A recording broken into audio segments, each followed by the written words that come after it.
今天呢，我们调了一台车的手刹车，你就给30块钱吧。但是呢，非常可惜，这台车呢，我不知道叫啥名，非常的遗憾。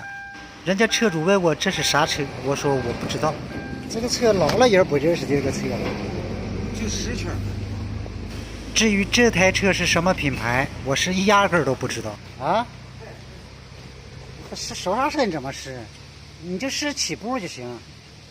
以至于呢，我对这台车呢是非常的好奇。车主让我给他试手刹车，我都不给他试，我赶紧研究研究，我生怕他把这台车呢开走了。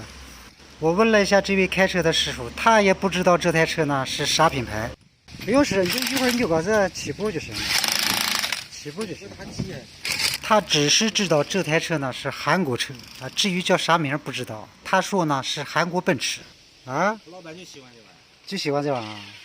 据车主朋友所说啊，不是车主啊，他是驾驶员啊。据他所说，他们老板呢名下有3台这种车。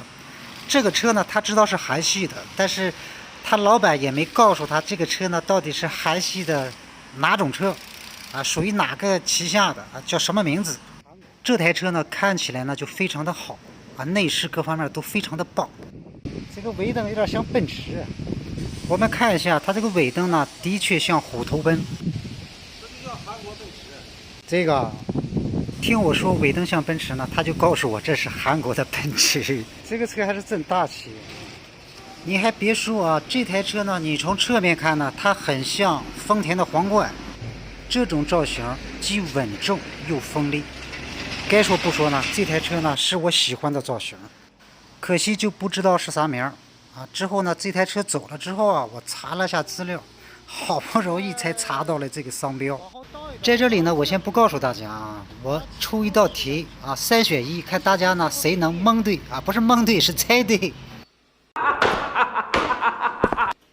在这里呢，我要重申一下，这台车的品牌呢，不单是韩国豪华车的品牌，而且是顶级豪华车的品牌。它的档次呢，相当于啥呢？相当于 S 级的奔驰。这点呢，绝对不是瞎掰。这台车呢，还是我真的头一次见到过。